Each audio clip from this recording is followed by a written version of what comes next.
Again, I won't forget this time, opinions in this presentation are those of the author and not necessarily the opinions or policies of the Centers for Disease Control.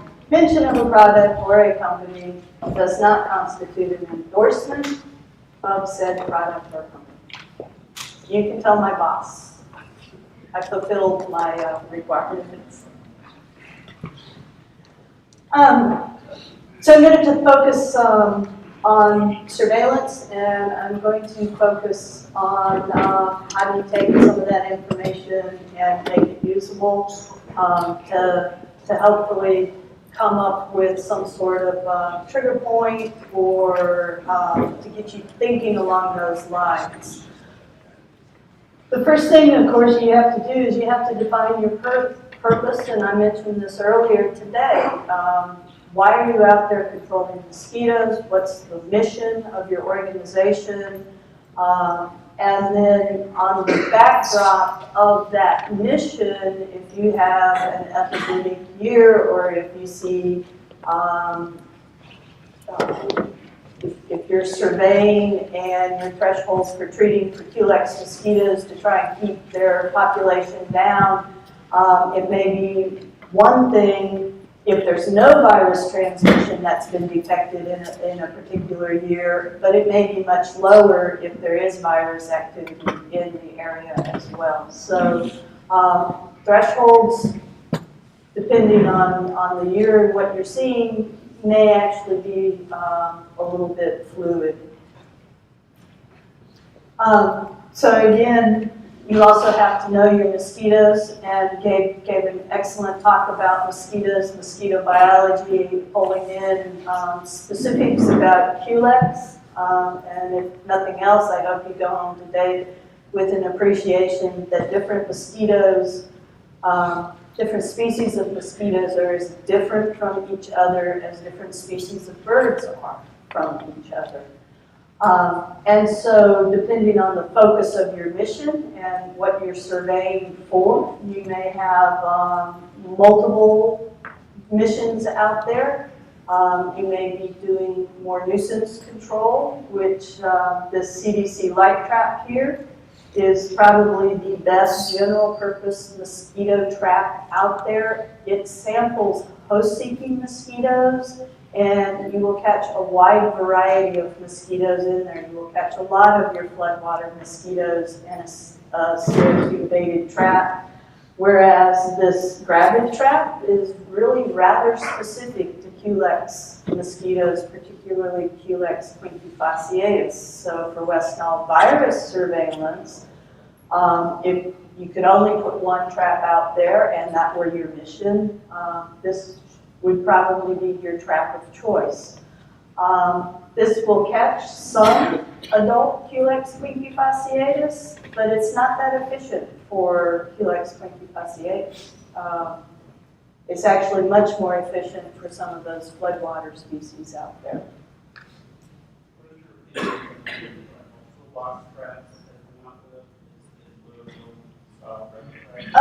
Okay, I think I have a picture of what you're talking about. My opinion of the toolbox style over this older version, there are pros and cons. The Fromer trap that has the part of the trap that catches the mosquitoes is in front of the fan, so the mosquitoes don't go through the fan and they don't get all beat up, so they're much easier to identify using that trap, and for that reason some people like it better. I don't really have a strong preference. I just want one that's going to catch a lot of mosquitoes. And then there are other methods depending on the species, like the Aedes albopictus. You may use overcups, overtraps, and these are cups that you put out with water and you actually sample the eggs, not the adult mosquitoes. And then there's this new B&G trap that has been developed to target that species, which is notoriously difficult to survey for. And I have heard a lot of mixed reviews about how efficient that trap is. So, but the bottom line is that a trap is only as good as the person using the trap. And so what you put in the water, there's actually a lot of people who spend a lot of time finding the perfect sink water for their locality. These mosquitoes do seem to have a preference based on where they are, what they like. Some people like to put fishing emulsion oil in there and they swear by it. Other people come up with these concoctions of 5 parts manure to 3 parts grass clippings, and it's a science unto itself to come up. But if you find something that works locally and collects lots of mosquitoes for you, that's what you should be using. And again, that's where it's helpful to go to some of these mosquito control meetings, because those people with all these secret recipes will get up and they'll share their experience and tell you what works best.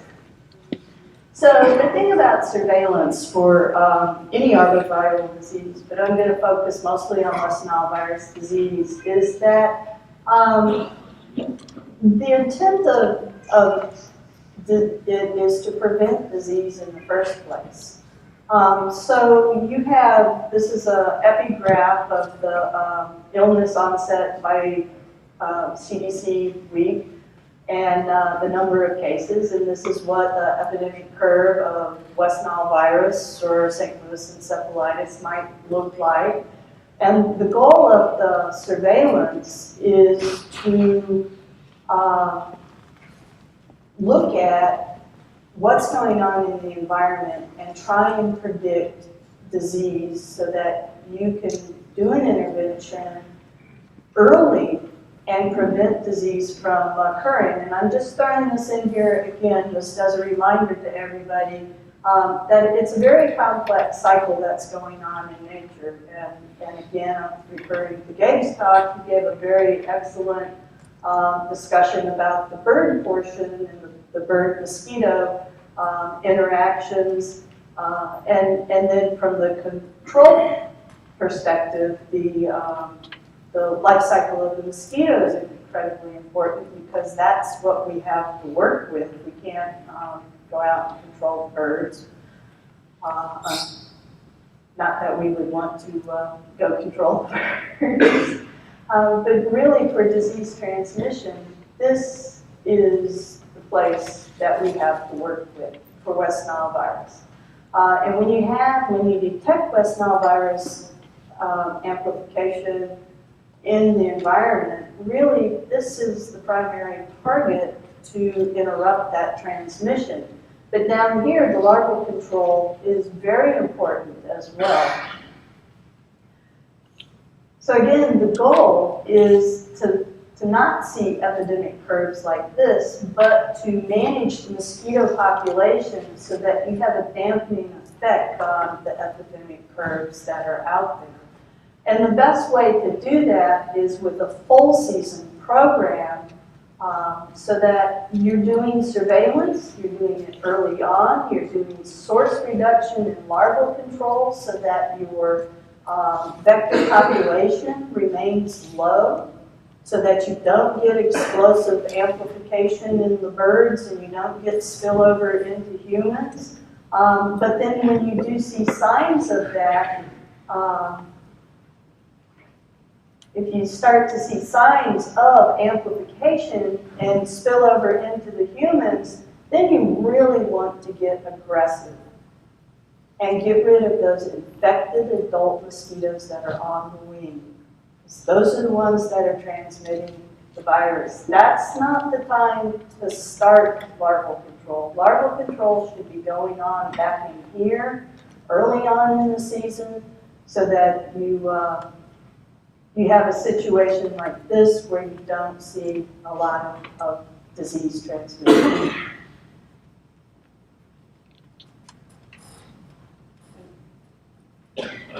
And by expanding that larval, that adult control when your surveillance is starting to pick up West Nile in the environment, again, you're reducing the risk of human infection by reducing those infected adults. But you do want to maintain your larval management because you want to also reduce the overall population so that you don't get that second wave of infected adults down the road. Okay. So one of the things we know about West Nile virus is that we have these epicurves that are set with the date of onset of illness, because that's when people get sick, that's when they go to the doctor, that's when they get diagnosed, and that's where it goes into the system. But their actual date of infection is 1 to 2 weeks before the time that they actually got sick. So we look at those epidemic curves, but in reality, the transmission was actually occurring a little bit ahead of that. And so when we're looking for surveillance, what we need is to time our intervention really even earlier than we're seeing the human cases. And so we have to look for indicators in the environment that tell us that activity is going on. And we can't wait until we see human cases. We have to assume that that activity we're detecting in the environment is going to lead to human cases if we don't do anything at all. So with our surveillance systems, we want something that is predictive. We want something that is quantitative, that we can measure it with numbers. We want something that is representative, both temporally in time and spatially, because as Gabe was talking about, there can be foci of the virus, especially early on in the season, and it may not necessarily be widespread. And if we can attack it when it's focal, before it becomes widespread, we have a much easier job in trying to control it. It needs to be timely. As soon as we get indicators that there's increased virus amplification going on, or dead birds, or whatever our surveillance is, we need to act on it then. You can't take a wait and see approach, because the longer you wait, the more widespread, the more disseminated it can be in an area. And as you probably learned this summer, things can develop very, very quickly. So you have to have a system that will allow you to act in a timely manner. It needs to be sustainable. As I get a little further into the talk about how you might use some of the data to come up with trigger points, hopefully you will see that this is an ongoing process. It's something that you don't do for a year and then you put it on the shelf until you get a bunch of human cases 5 years down the road, or however long it takes. It's something you need to do year after year. So you need to be thinking about, how am I going to make sure my program is sustainable over time so that I can do the surveillance in a systematic way over time. Because if you don't have systematic data over time, it's really, really difficult to compare from year to year what the data is telling you. And of course, I don't need to explain the last point. It needs to be affordable, otherwise you're not going to be doing it. Certainly won't be sustainable. So the objective is to predict West Nile virus outbreaks and to provide actionable information. And ideally, you want some sort of a long-term predictor, so that you could say, oh, we're going to have a bad season this year, I need to prepare. That's the ideal. So I really need to double up on my larvicide this next summer, because my predictors say I'm going to have a bad year. Unfortunately, the reality is that the best we can do is short-term prediction. We can't do these long-term predictions. And so we monitor vectors and virus within each season, and we intervene to try and reduce infected vector populations. And that's the reality. So we know there are a lot of indicators out in the environment that we can use as predictors for West Nile virus. This is from Colorado in 2003, which was the big year, the first big year of West Nile virus in Colorado. And going back and looking at the number of fever cases and neuroinvasive cases in Colorado, they're listed over here, and this is the epi curve. And again, this is symptom onset date, so we know that infection actually occurred roughly 1 to 2 weeks ahead, so the whole curve you could actually shift over 1 to 2 weeks. But in looking at bird surveillance, and again, this was the first year, so there were a lot of crow deaths, and bird surveillance was a very good predictor. It was almost a month from the first bird until the first really beginning of the epi curve. The first horse case, again, it led the human cases by quite a bit. Mosquito pools, again, they led the human epi curve. Sentinel chickens really didn't turn out to be that effective. And then actually the first human case wasn't detected until there were already a lot of infections that had occurred. So human cases, again, because there's such a delay from the time someone was bitten, we don't know exactly where they were bitten to become infected, and by the time they seek treatment, it could be another week before there's confirmatory tests that come back.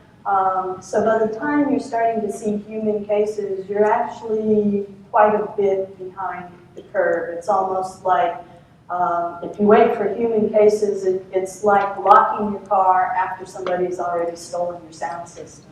Okay? That's what it is. You want to lock the car to prevent that sound system from being stolen. And with vector arbovirus prevention, you want to act before you have human cases. So you want to gear your surveillance and your information and your decisions on when you're going to act back here on some of these environmental surveillance factors, such as mosquito pools. That is probably the most affordable way to do it. And I'll go through pros and cons of them. So with any surveillance system, though, it is important to understand the limitations of that system. Excuse me. Its interpretation of indices is best if you have a historical database. I realize a lot of people didn't do surveillance until this year. This is your chance to change that. This is your chance to start developing that historical database so that you can only get better in the future. Consistency and effort certainly improves comparability over time. And it also, if you are consistent in your methods with neighboring municipalities and jurisdictions, that means that you can begin to use their data alongside your data to make comparisons as well. So it's not just your data.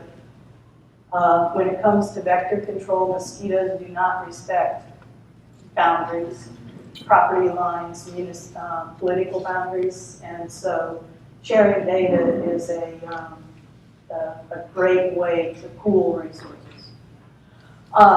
And then if you can afford to have multiple parameters, if you can afford to do mosquito surveillance and deadbird surveillance, it just makes the system stronger. Let's say you have zero budget. What is a good bird surveillance system? Just putting a map up there. Okay, the question is, if you have zero budget, what is a good bird surveillance system? Is it just putting a map on the wall and putting tax on it? Yes. If the public will cooperate and tell you where there are dead birds, and you start mapping them, and you start seeing a cluster, I've got a lot of dead birds in this part of my town, I need to go investigate. That is surveillance. I would prefer that you somehow get them tested to confirm it's West Nile virus and not something else that's causing the mortality, but that's a way to do it. Okay.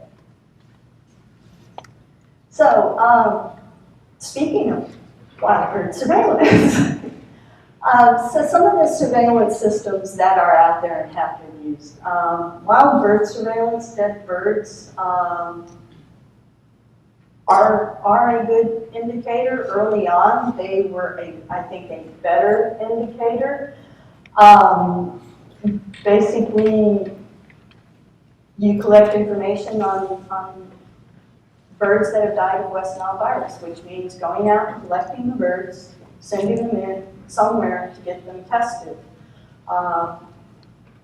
There are a number of models out there that can predict the risk of the numbers of dead birds that you might collect and the numbers of positive. There have been pretty well characterized. However, they can be take some pretty intense statistical know-how to run the models, and some of like the diecast system can be quite complex, and interpreting the data on the other end can be quite complex. Some of the limitations of using birds is that it requires participation from the public. Unless you have people to go walk the streets of your town every day and look for dead birds, it requires the public to see a dead bird and to act on it by calling you and telling you, I have a dead bird. So you actually, you have to enlist the public to have a good dead bird surveillance system.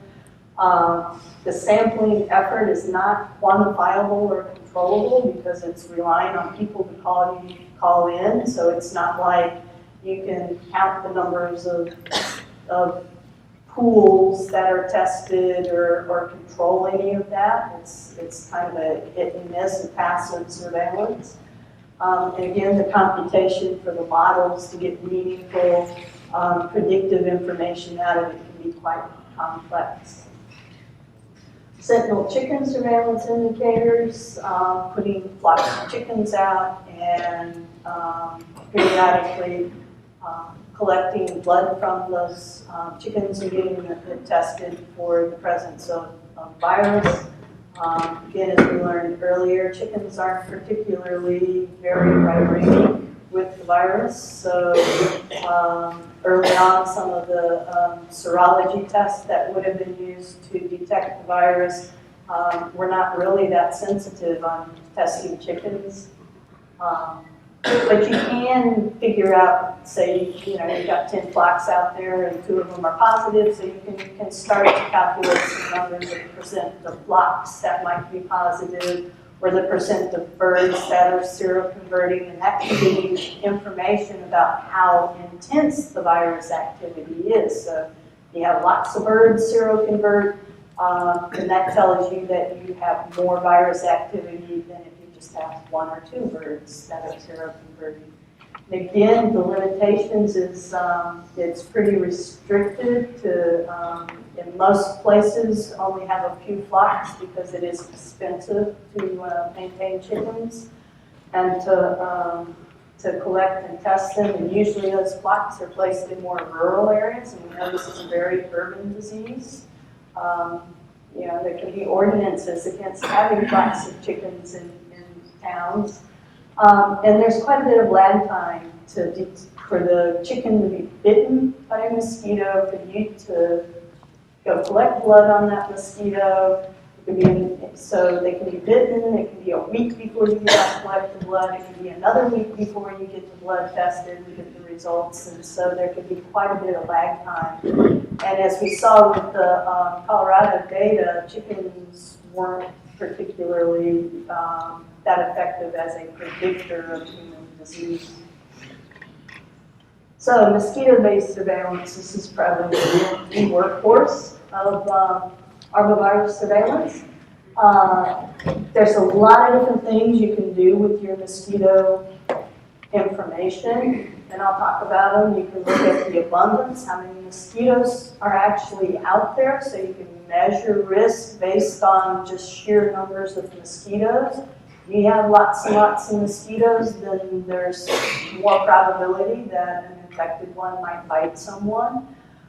You can look at the number of pools you have positive, the percent of the pools you have positive, and then you can do some simple calculations to figure out infection rates within the mosquito population, how many mosquitoes are infected per 1,000 mosquitoes, and then you can do a vector index which would tie the abundance of the mosquitoes with the infection rate of the mosquitoes. And that gives you a more, each level of that gives you a more and more precise predictive value of the information. And so with your tracking effort, it's very, very important to have stationary traps when you are sampling the environment, because that allows you to look at what the abundance is doing in an area. Is it going up, going down? Because they naturally fluctuate in an area. And it allows you to look at the virus activity in that area. Is that going up or down? If you're constantly moving your traps, you're not getting that kind of comparative data, so that you can't really say what is going on in an area. And I like to think of it as this. If this were a park and I asked you to monitor the use in this park over a month period, and one day you go count how many people are at the playground, well, there may be a ball game on the other side of the park that has 50 people at it, but there's only 3 kids over here. You're not going to get a good idea of how many people are in that park. And then the next night you go to sample at the ballpark where there's not a game, or there is, and there's a picnic going on over here. So if you're moving your traps around, it's like trying to find your kid at the mall when both of you are walking around the mall.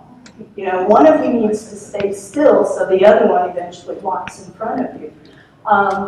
That's what surveillance in your program needs to be. Is it needs to be something stationary so that you can look over time what's happening over time.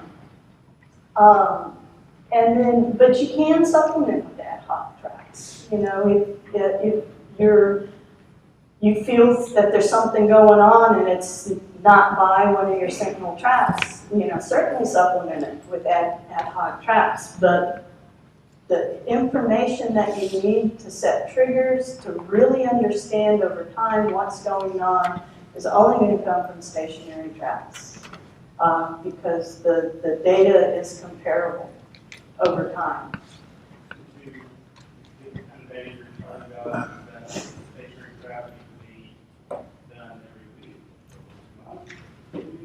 The question is, does that stationary trap need to be collected every week, every 2 weeks? I would say, because you collect data, you send in pools, it takes a week to get that information.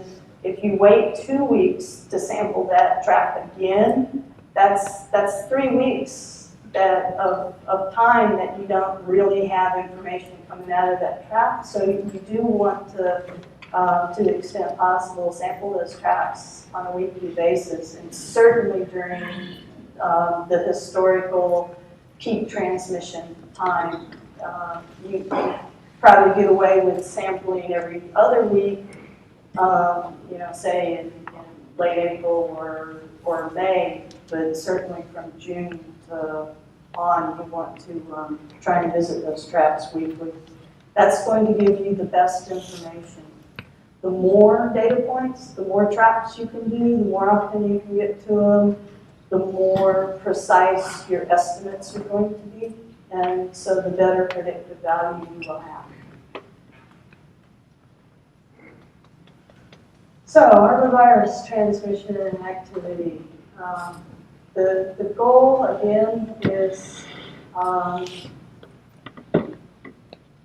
early on in the season, you have amplification of the virus out in the environment in this bird-mosquito-bird cycle that starts up as the summer comes on. And so the goal is to detect what's going on here so that you don't get to the epidemic transmissions that lead to environmental cases in your surveillance system later on. And you want to use your data to figure out, okay, if I'm seeing virus transmission in my mosquito pools at this level, but I'm seeing it way back here, I need to be concerned. And so it's about finding where is that threshold where you're going from the endemic enzootic cycle in the birds spilling over into the humans.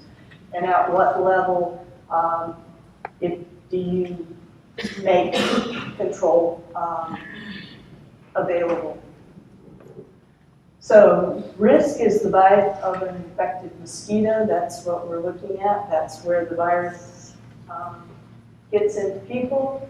And what we're trying to do is quantify risk by measuring factors that influence the likelihood of that infectious bite occurring. So we want to look at one of the ways to do it is, and there's a lot of models out there that have been developed for malaria, have been developed for dengue. It's not, I'm not going to go into those different models, but they look at the abundance, they look at the survival of the mosquitoes, how long does that mosquito survive, how long is it infectious, what's the host pattern use? You've heard a lot of this in Dave's talk. What's the blood feeding rate? What are they feeding on? Those go into these predictive models. And again, I'm not going to talk about some of these models because, again, a lot of them are geared toward malaria or toward dengue and not necessarily toward West Nile virus. So again, for West Nile virus specific, the CDC rabbit trap in the urban environment is an excellent trap. It's very attractive to the Culex quincunfasciatus. It samples the portion of the population that is seeking to egg lay. So it's sampling the portion of the population that's most likely to be infected with viruses. Remember, they had to take a blood meal to develop those eggs. And if that blood meal was infectious, you're more likely to pick it up through using a gravid trap.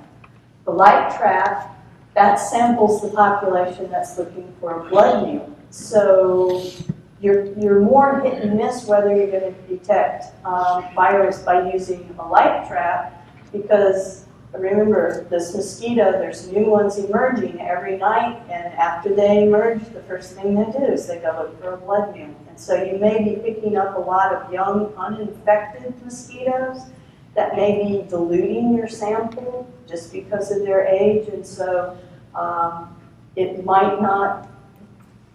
Number one, it's not as effective of a trap of attracting Culex, but then because you have the host-seeking uninfected ones, that might dilute your sample and your ability to pick up virus quickly.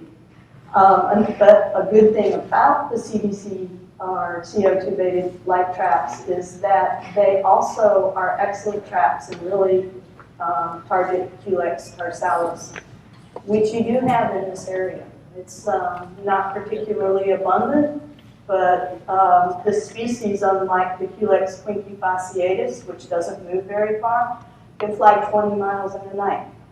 So they don't necessarily need to be breeding in your town, but they can certainly fly into your town and infect people and bite infected birds.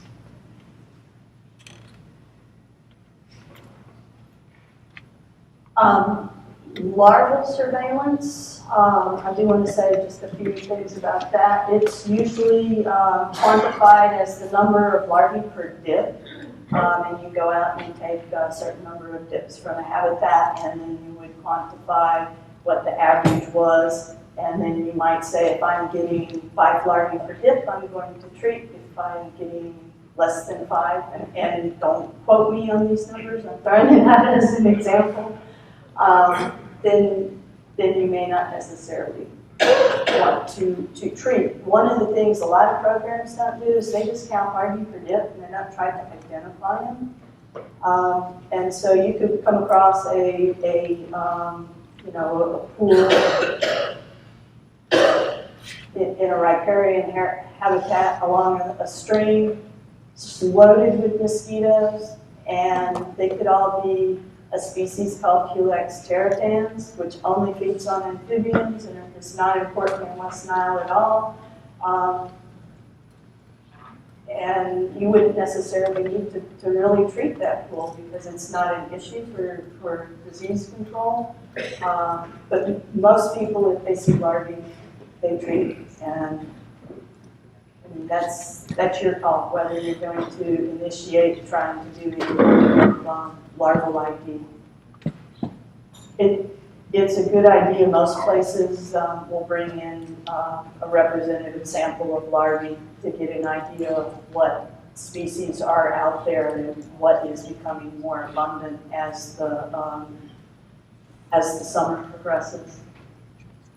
As something to consider. So mosquito surveillance indicators. The first one is just simply abundance.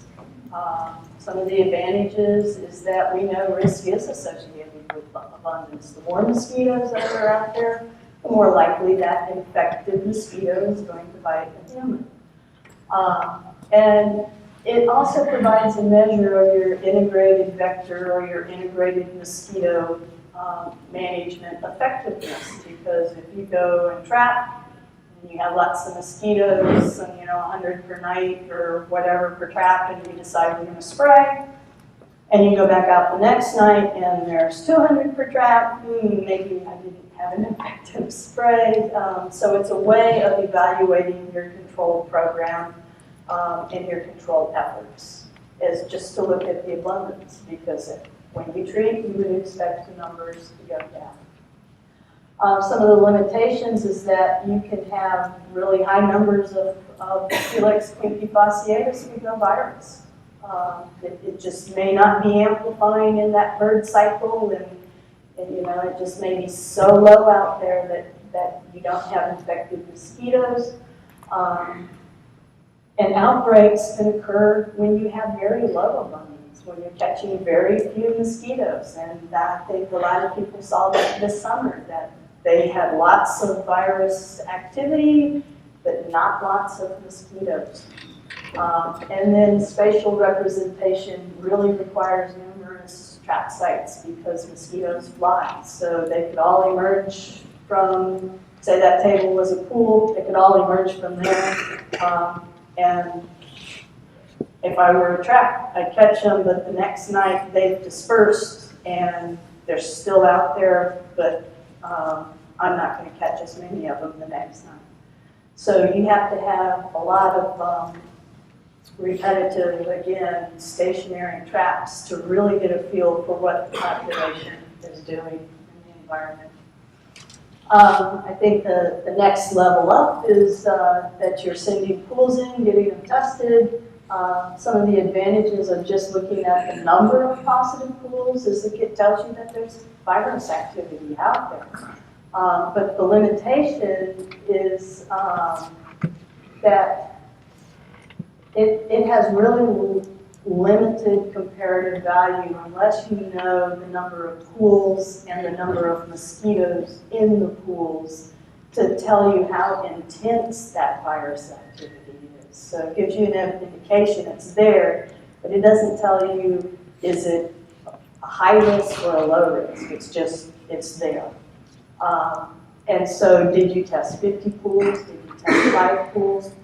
Though that information is going to tell you how intense that transmission is in an area and how much more intense your control might need to be.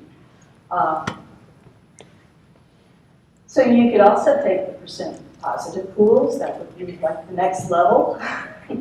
And some of the advantages is it improves the basis for comparison. So you get a little better feel for maybe the intensity of the virus activity in an area because you have a higher percentage of pools. So you're testing routinely 100 pools, that's, you know, or you may not be collecting that many mosquitoes, so 1 week you can only get 5 pools out of all of your traps, whereas the week before you got 50. If you're getting a percentage, that gives you a little more comparative data. And again, you really need to know, are there 10 or 15 mosquitoes per pool and how many pools that you're sending in. We're getting a little more comparative in our data. Infection rates. Infection rates are a calculation of the number of mosquitoes that are out there that are infected. So now we're starting to get into not just we're detecting activity in the environment, but we're starting to quantify what that activity is. And it's usually presented as X number of mosquitoes per 1,000 mosquitoes out there. So when you start calculating infection rates and you get, you know, a number of 2.3, well, you're expecting, and I don't know how you have a 0.3, a third of a mosquito infected.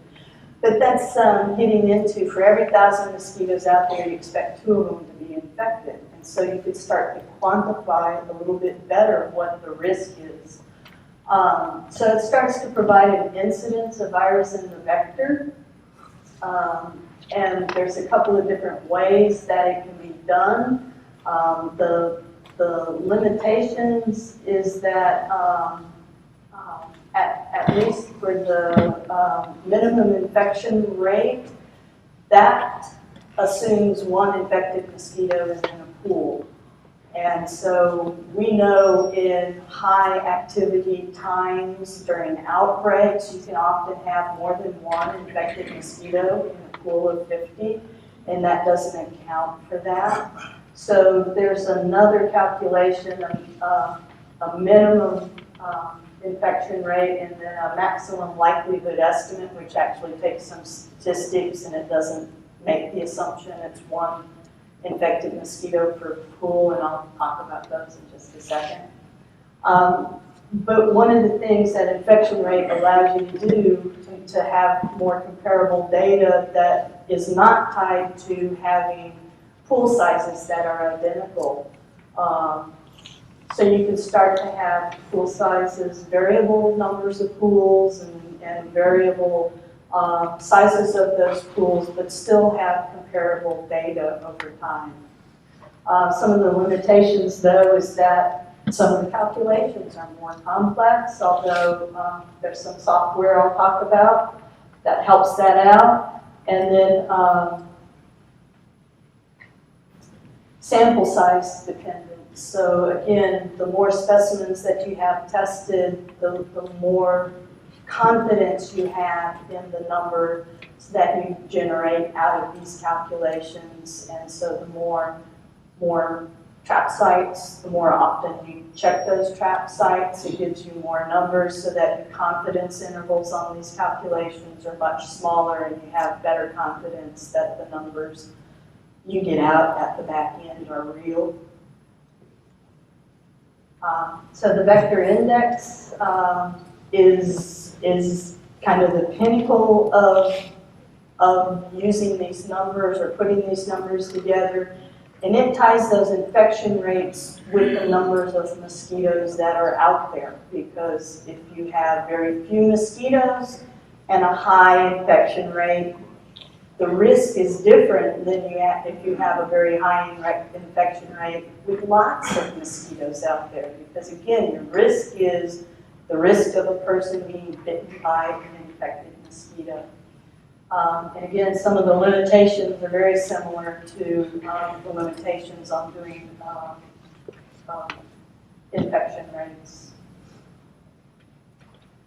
So, but if you are going to put the effort into tracking the mosquitoes, you're already gathering the data, you're already gathering the abundance data. You know how many mosquitoes were in the trap, even if you only tested 50 of them.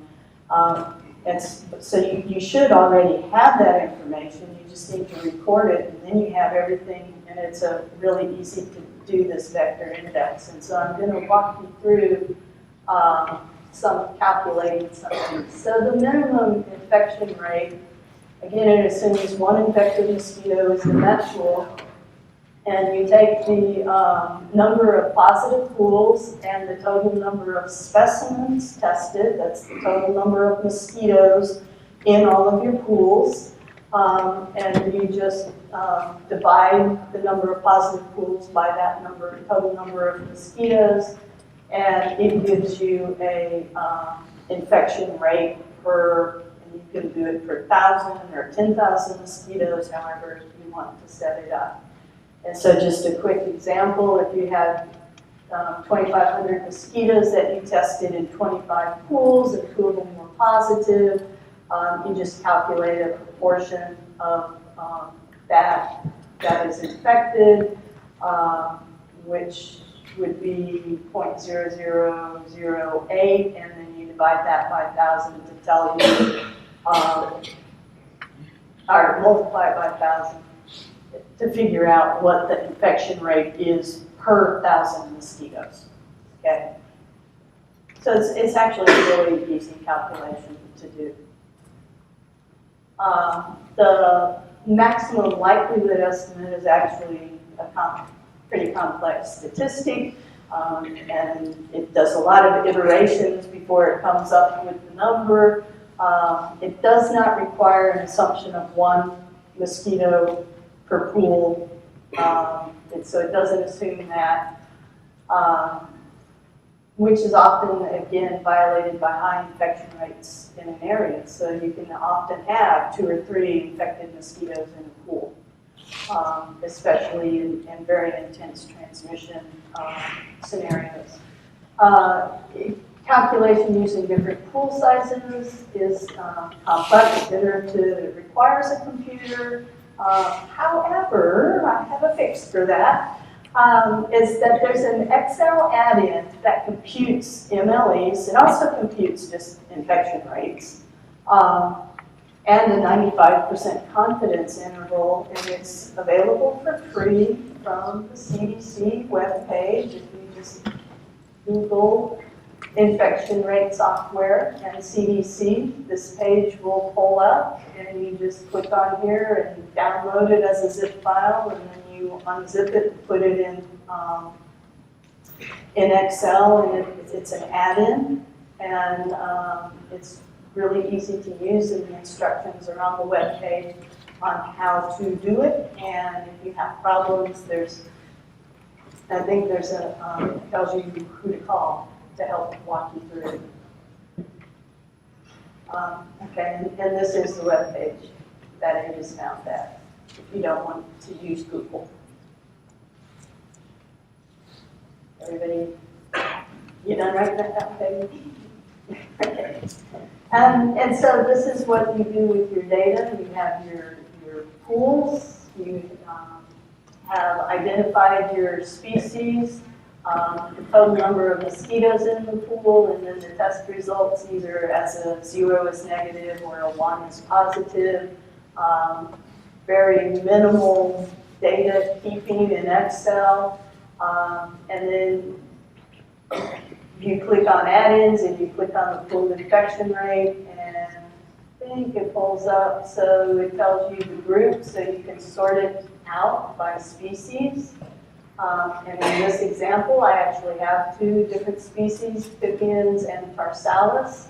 So it tells you to look for the 2 different species.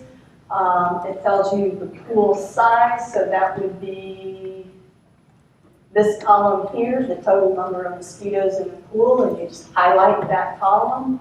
And then for the number of positives, you highlight the results, whether the pool was positive or not, and you click OK, and it does all the calculations for you, and it spits out the information. So it has separated my species. I didn't have to put it in twice. It tells me what my infection rate was for each of those species. It gives me an upper and lower confidence interval.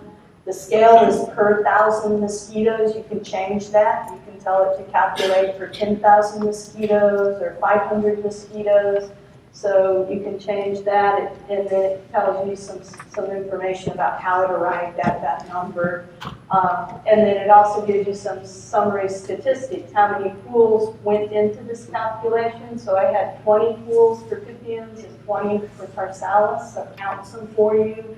It tells you how many of those pools were positive, and it also tells you how many individual mosquitoes were cumulatively in all of those pools. So it's very easy to use, and it gives you a lot of the basic information you need to look at risk based on your mosquito numbers. So group infection rate, I pointed all this out. So the vector index uses those calculations and it ties it back to the abundance of the population. And I'm going to walk you through an example real quick of vector index. And, but it uses data from existing information that you're gathering. If you're already collecting and trapping mosquitoes and identifying them and sending them in for virus testing, you have all these numbers. So it shouldn't be difficult to add them in.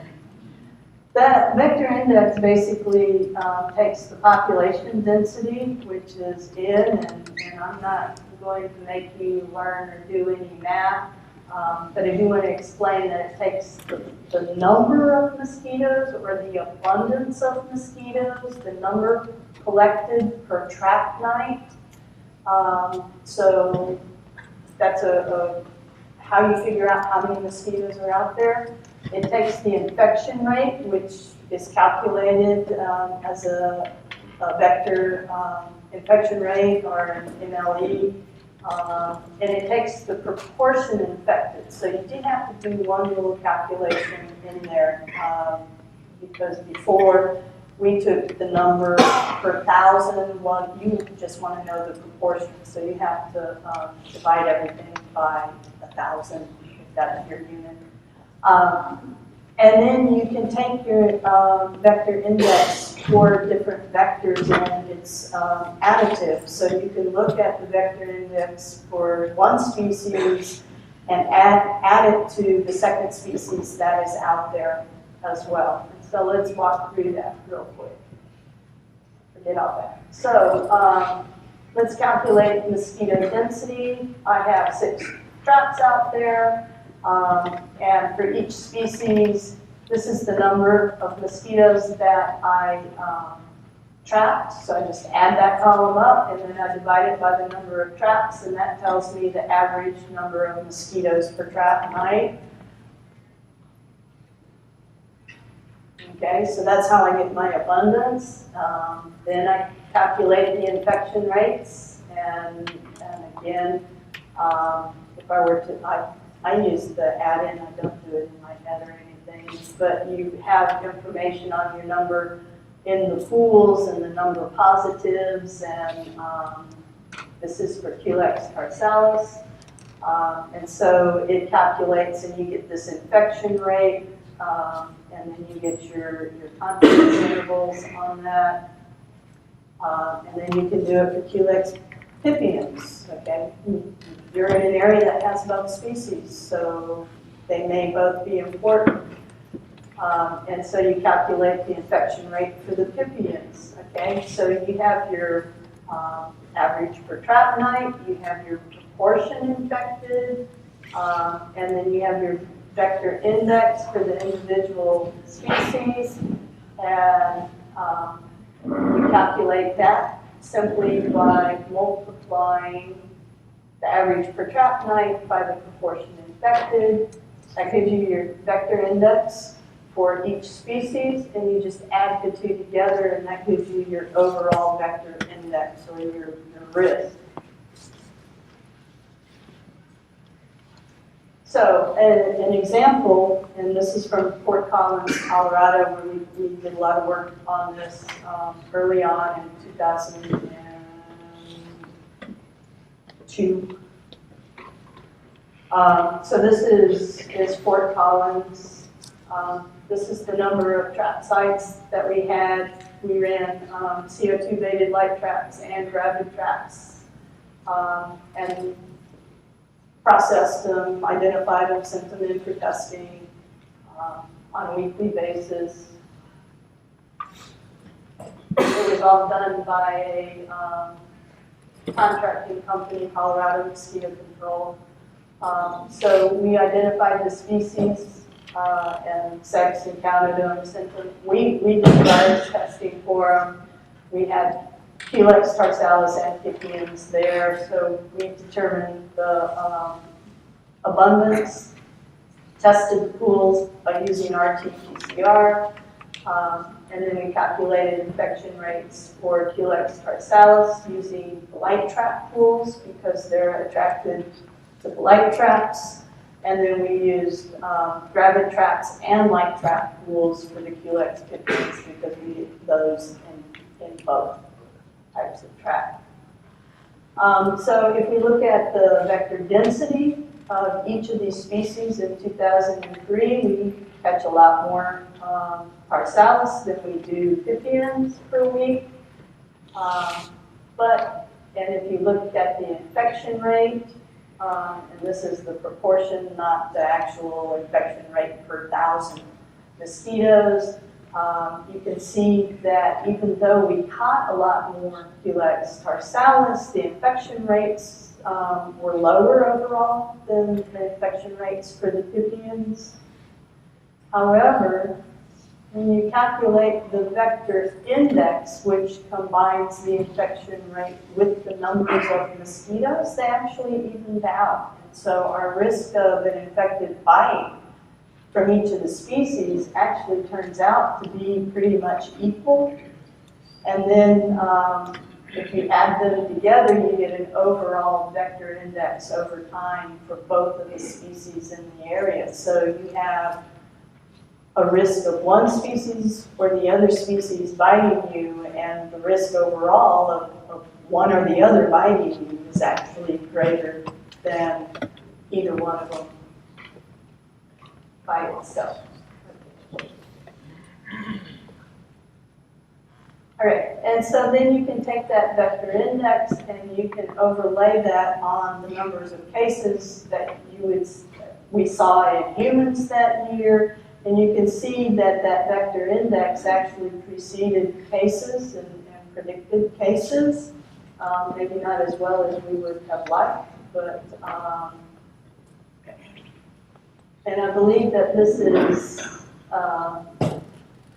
correcting for the lag time between infection and when the case was detected. So these cases, this is not the date of onset, but this is the estimated date of infection in this graph. And so you can see that by this vector index, it went way up, and that's when human cases were actually getting started when the infections were occurring. And so you can, one of the things you can do to figure out does it predict risk is that you can do a linear regression and predicting the number of new cases with onset 1, 2, and 3 weeks later. So I'm going to go through quickly a couple of graphs where we did this linear regression comparing the vector index with the number of cases we had 1 week later, comparing it with 2 weeks later, and comparing it with 3 weeks later. And we're going to look for the best fit in those statistics. And so if you look at vector index correlating with cases that occurred the same week, the closer to 1 this number is, like a 0.9 is a really, really good correlation. It's a really good prediction. It's a 0.3, doesn't predict that week very well. 1 week later, it's up to 0.5, so it probably picks up about 50% of the cases, predicts them, which is better. 2 weeks later, cases occurring 2 weeks later, it's up to a 0.6, which is even better. About 60% of the cases it's predicting. And then when you get to 3 weeks later, it really falls apart. So it's actually very good for predicting cases up to, especially 2 weeks later. So you calculate these and you figure it out, and it gives you time to act earlier than you would actually see cases. And that's the main point, and that's the main goal of this kind of surveillance. So getting back to our index example in Fort Collins, we cumulatively looked at the number of cases over 2003 to 2007, and this is neuroinvasive cases. We didn't do fever because the reporting of that is variable. So we looked at Arculex, tarsalis, and Pipion's density over those years, and again, over the years, it's quite variable. Some years it's pretty high, other years it was low. And then we looked at the infection rate over the years as well for tarsalis and for Pipion's, and again, it varied greatly over the years, but this is where having that historical data. Each year you add in another year and you refine your results and you have more and more confidence in your outcomes. And so we combine the vector dense index, calculated it for each year for both species, and we correlated with cases per week with the date of onset in this case. And we actually got having multiple years now to make our data more robust. Correlation actually is much better with 2 weeks later. This is very predictive of the cases you're going to see. So we're getting like 85% prediction, or predicting 85% of the cases 2 weeks later. Of note, though, is that it's not a straight line. There's actually two different relationships, and at very low levels, it's the rate of increase in the vector index and the rate of cases is different. And so, again, it's very good. It's not linear. The rate of increase accelerates at higher vector indexes. But it separates out low risk, which is way back here, with low vector index, with low numbers of cases, from epidemic risk. And so that gives you okay, we can now know that if we have a vector index in the Fort Collins area of roughly 0.7, we're expecting epidemic risk levels. And we can do this in close to real time and have a couple of weeks of lead time before human cases. And so that's how you can use the information that you're collecting and predict risk. Yes? Historically, we get tracked from May through October. Mm-hmm.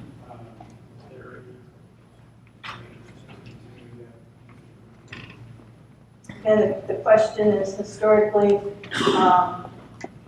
they've tracked from May to October, and is there an advantage to do it year-round? We know West Nile virus is active year-round. These mosquitoes overwinter as adults. If you get a really warm spell, they will come out in the winter and bite, although it's rare, and cause West Nile in these off months. But you're not going to do mosquito control in the winter because the weather conditions wouldn't necessarily be right for doing any kind of treatment. So I would say that, you know, the winter months, you probably don't need to do trapping unless you want to know perhaps how much might be coming through from the winter to start the cycle in the fall and the spring. But from practical control, I'm not sure knowing what's going on in January. Number one, you're not going to get a whole lot of mosquitoes for your effort, is going to help you much. Because if you're doing surveillance and you're not acting on it, you're wasting all the resources that go into doing that surveillance. But by the same token, you know, if you're just acting without surveillance, you're potentially throwing away money by treating when you don't need to be treating. I wanted to know how you picked your trap zones and how you chose the spatial component to Okay, actually, we didn't pick the trap sites. That's what's routinely done in Fort Collins. That's directed by the county health department, not by CDC. Their goal was to have a trap per square mile, was what their goal was. And Fort Collins isn't very big, so they were pretty close to that. Go back to that. I didn't realize I clicked this so many times. Okay, so in Fort Collins, one of these major roads is roughly 1 mile by 1 mile. So they have their traps roughly one per mile. And it's about 7 miles from here to here. So we're not a big place. Nah, given we don't really have good data on how many we need, yeah. That's the rule of thumb that a lot of people use. How close are you to your ready before I start asking questions? I'm pretty close to the end. Because I've gone through how do you do everything. Okay. So summary. Vector index utilizes currently available surveillance data. It is flexible. So it's adaptable to different places because I realize that Fort Collins is a very different ecology than the Dallas-Fort Worth area, and Mesquite may be very different from Arlington as well. You can use multiple vectors in there, and you can account for the risk of both vectors at the same time. So it's not a risk of this mosquito species and a risk of the other mosquito species. And then you use different trap types as well. And it's a way to quantitate the association with human risk so that you can put a number on it and say, I'm not just making this up that I'm going to treat when this happens. I actually have some quantification of my surveillance information.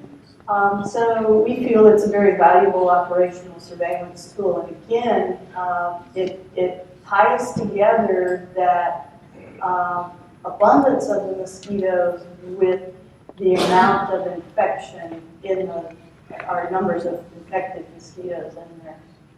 But some of the limitations is it's not comparable across all surveillance programs unless you are synchronizing how you do things and gathering the data in the same systematic way. And then there can be local variations because you can be a much more rural area where Tarsalis may be more important than the Pipiens, and so comparing it to downtown Dallas may not be the same trigger number that you would come up with for an elevated risk of epidemic. So you do have to keep in mind that there can be local variations. And Yeah, you know, Peggy, I would want to know what my R square is and not somebody else's, because that's most relevant to my program. But they may end up being very similar. So and then the more sites and samples, the better the prediction, but it requires a constant effort. And any change in surveillance practices can potentially change that relationship. And so you would want to recalculate. So say you get a big budget hit and you can only do one line trap or one type of trap instead of two. You've changed your surveillance, so you're going to want to adjust your cutoff points.